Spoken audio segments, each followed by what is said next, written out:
all. Welcome to chapel today. Thank you, Carolyn Kellard, for providing our service music. You got me hopping a couple of times there. I was like, oh, is that the end? No, that's not. No, is that the end? But we always work it out.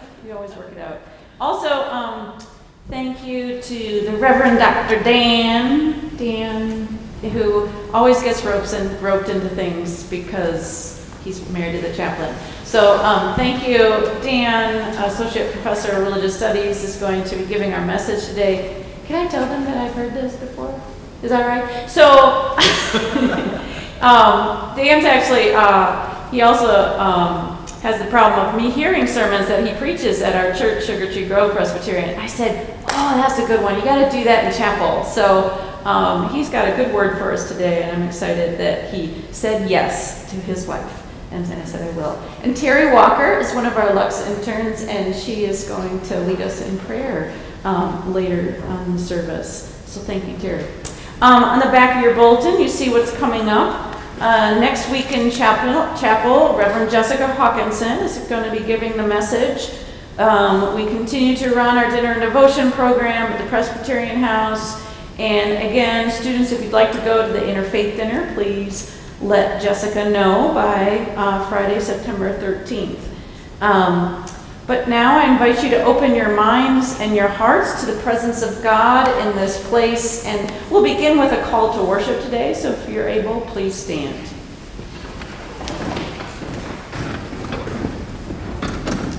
Arise, shine, for your light has come. God's glory has risen upon us.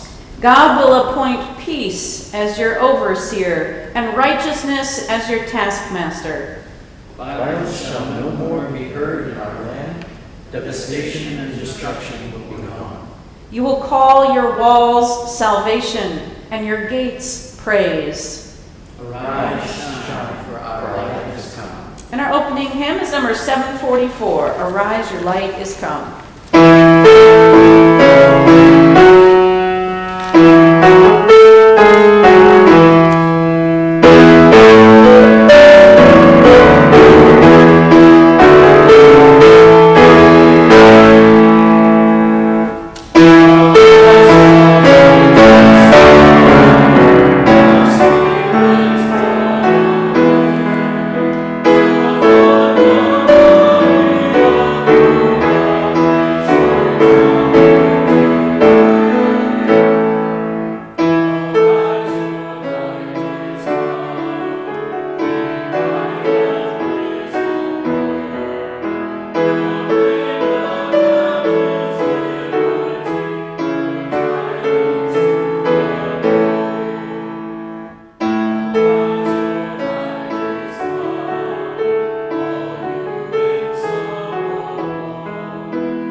Please join me in a prayer for illumination.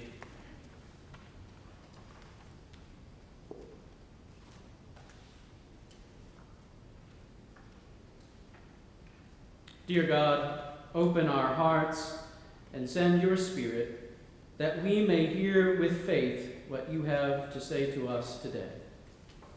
Amen. A reading from Genesis 4. Now the man knew his wife Eve, and she conceived and bore Cain, saying, I have produced a man with the help of the Lord. Next she bore his brother Abel.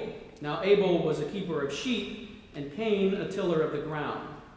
In the course of time, Cain brought to the Lord an offering of the fruit of the ground, and Abel, for his part, brought of the firstlings of his flock, the fat portions. And the Lord had regard for Abel and his offering, but for Cain and his offering he had no regard. So Cain was very angry, and his countenance fell. The Lord said to Cain, "Why are you angry, and why has your countenance fallen? If you do well, will you not be accepted? And if you do not do well, sin is lurking at the door. Its desire is for you, but you must master it." Cain said to his brother Abel, "Let us go out to the field." And when they were in the field, Cain rose up against his brother Abel and killed him. Then the Lord said to Cain, "Where is your brother, Abel?" He said, "I do not know. Am I my brother's keeper?" And the Lord said, "What have you done? Listen, your brother's blood is crying out to me from the ground. And now you are cursed from the ground, which has opened its mouth to receive your brother's blood from your hand. When you till the ground, it will no longer yield to you its strength. You will be a fugitive and a wanderer on the earth." Cain said to the Lord, "My punishment is greater than I can bear. Today you have driven me away from the soil, and I shall be hidden from your face. I shall be a fugitive and a wanderer on the earth, and anyone who meets me may kill me." Then the Lord said to him, "Not so. Whoever kills Cain will suffer a sevenfold vengeance." And the Lord put a mark on Cain, so that no one who came upon him would kill him. Then Cain went away from the presence of the Lord and settled in the land of Nod, east of Eden. This is the word of God for the people of God. Thanks. If I were to ask you out of the blue, what was the sin of Cain, how would you answer? The text says that Cain was angry because God regarded Abel's offering and not his. Maybe some of us might remember that emotion as jealousy, even though the text said anger, and we might say Cain's sin was jealousy. But I think actually most of us would go straight to the heart of the matter and say that Cain's sin was murder. Cain murdered his brother. That's how we most often remember the story, I think. Cain's sin was violence against his brother. The story is told so interestingly because just before Cain takes his brother out to kill him, God speaks to Cain and warns him. He says, "Sin is lurking at the door. Its desire is for you, but you must master it." And since the sin is murder or violence, I think it would be fair to read the text, "Violence is lurking at the door. Its desire is for you, but you must master it." These words seem to speak to us today just as they did to Cain in our story. I'm sure that you noticed that it didn't take long a few weeks ago to move from the shock and grief of the mass shootings in El Paso and Dayton to division and bickering. It's a sign of how broken and divisive our times are, I think. Everyone very quickly wanted to act like they knew the cause of the violence. And whatever that cause was, it certainly wasn't what the people on the other side of the political divide were saying it was.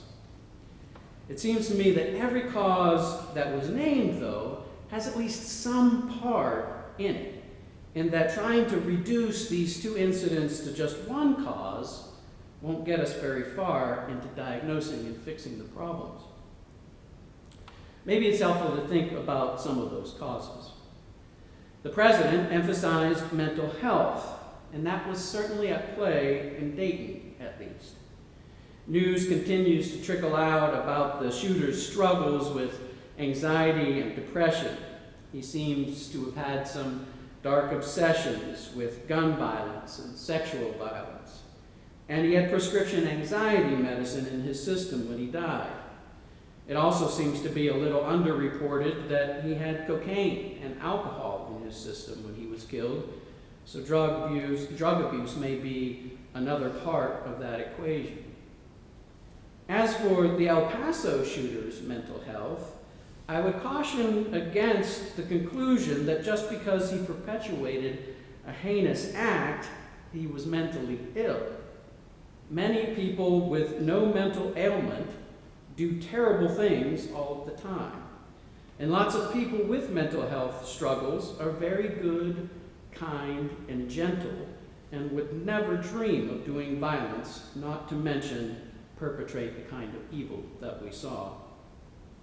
I've long been haunted by the words of Thomas Merton.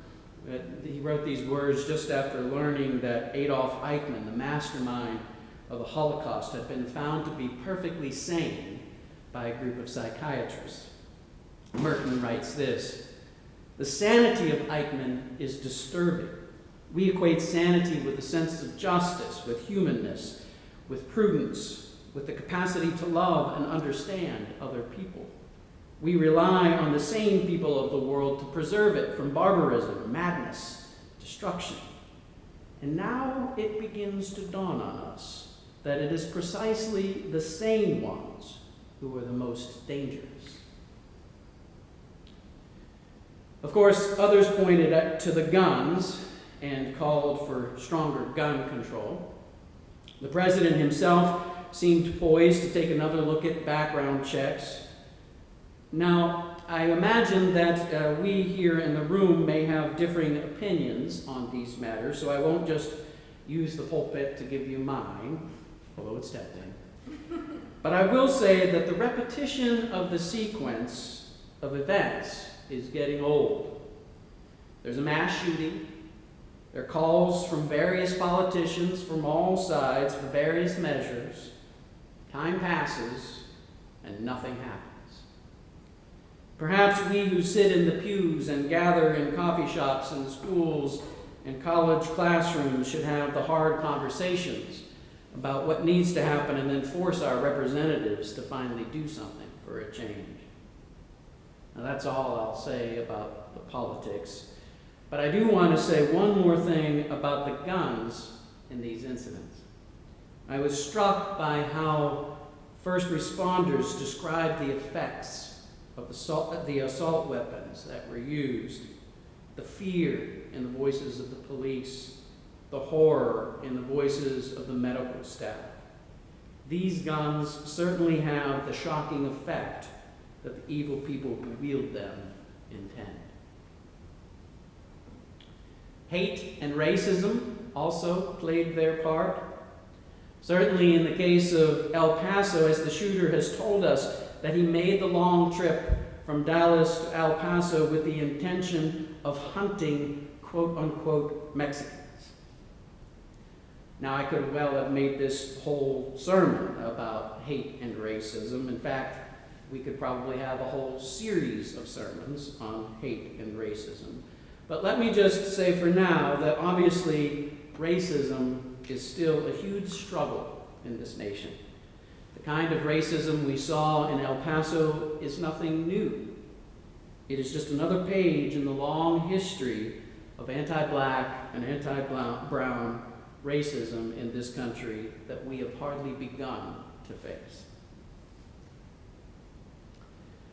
I heard one last cause cited that gets me a little closer to my subject, but I'm deeply worried that the way it was cited only begins to scratch the surface.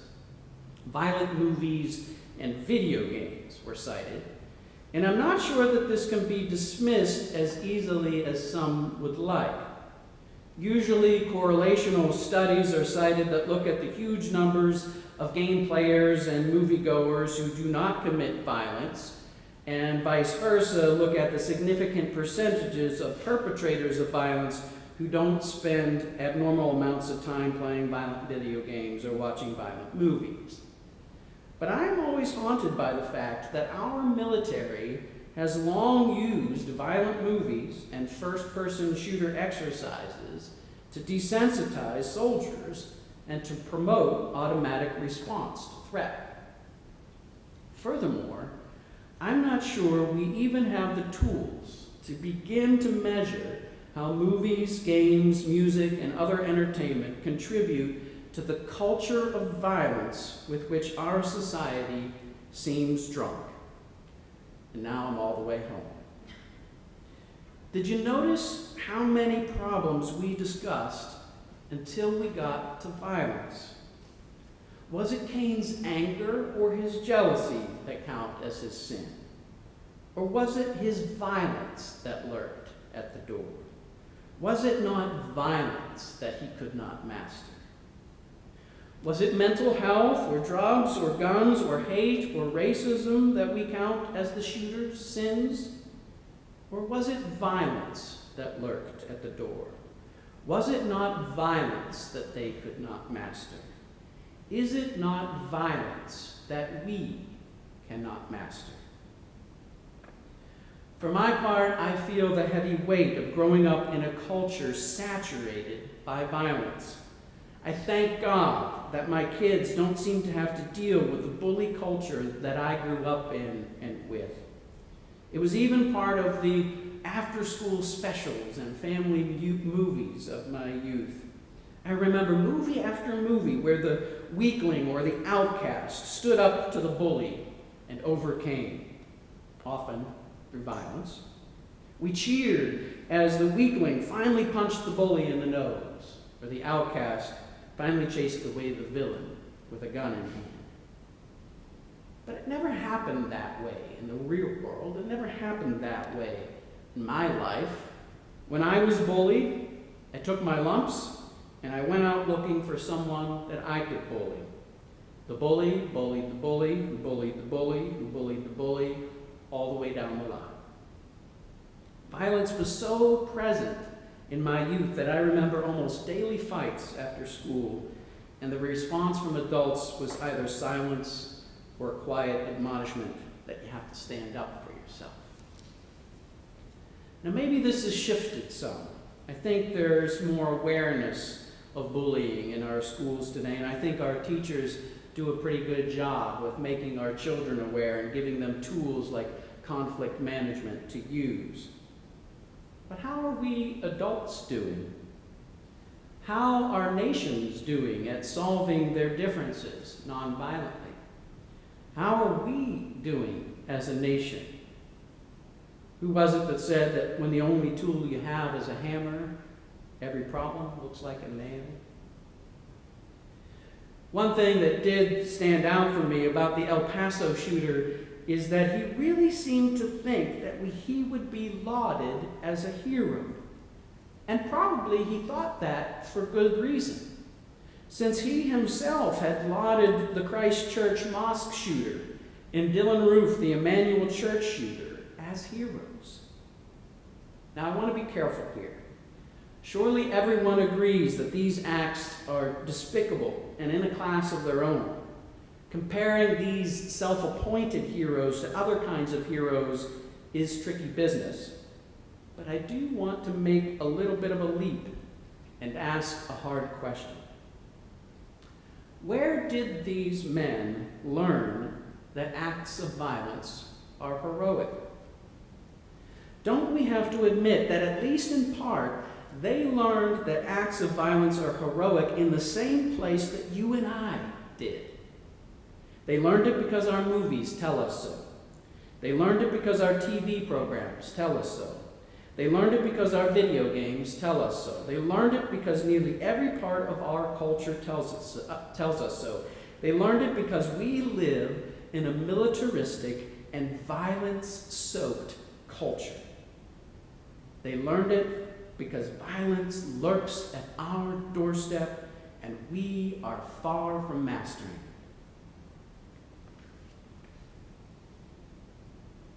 Even our battle veterans are beginning to ask us to question our quick and easy heroicizing of them. They've asked us to think about what we mean when we say, "Thank you for your service." When we say, "Thank you for your service," are we saying, "Gosh darn it, we're going to make sure that the VA gets fixed"? When we say, "Thank you for your service," are we saying that we're going to help them get the mental health assistance they need to deal with PTSD and moral injury? When we say thank you for your service, are we saying that we're going to make sure that there are support programs and jobs for wounded warriors? When we say thank you for your service, are we saying that we're willing to hold their hands and help them deal with the horrors that haunt them because of the violence that we ask them to endure? Or, when we say thank you for your service, are we just offering an empty platitude that makes a mockery of the violence that we've asked them to perpetrate and endure on our behalf? Now, I hope I haven't been too harsh, but I think you can see that my heart is grieved at how addicted we are as a society to violence, how we want to sanitize and heroicize violence, how we're so saturated with violence that we can't see that the problem itself is violence. Violence is lurking at the door. Its desire is for you, but you must master it. Let's respond to God's word read and proclaimed by standing and singing together hymn number 372, O for a World.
Blessed be the peacemakers, O God. Where there is illness, give kindness to those who bring healing. Where there is anguish of soul, give tender strength to those who console. Where grief is fresh, give strength to those who comfort. Where there is stress in our homes, give confidence to those who bridge differences. Where there is tension in our town, give a voice to those of fair intention. Where there is division in our state, give words to those who see a greater vision. Where there is bickering in our nation's capital, give courage to those of character. Where there is prejudice among the races, give endurance to those who see beauty in color. Where civil wars fester and rage, give tenacity to those who value another's claim. Where tyrants reign, give conviction to those who speak truth. Where there is conflict among the nations, give discernment to those who seek accord. Where life and home are shattered by violence, give stamina to those who seek the peaceful path. And enduring God, where your people struggle to find themselves, give us a voice, give us a vision of the Prince of Peace, that we might aid in the answer to all the prayers we dare to make. Hear us now as we pray the prayer Jesus taught us, to pray saying, Our Father, who art in heaven, hallowed be thy name. Thy kingdom come, thy will be done, on earth as it is in heaven. Give us this day our daily bread, and forgive us our debts, as we forgive our debtors. And lead us not into temptation, but deliver us from evil. For thine is the kingdom, and the power, and the glory, forever. Amen. Now let us stand and sing our final hymn, number 749, Come, Live in the Light.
and the peace of God, ready to act with justice and to serve one another. Now may the grace, hope, peace, and love of God the Creator, God the Redeemer, and God the Sustainer be with us all, now and forevermore. Amen. Go in peace, everyone.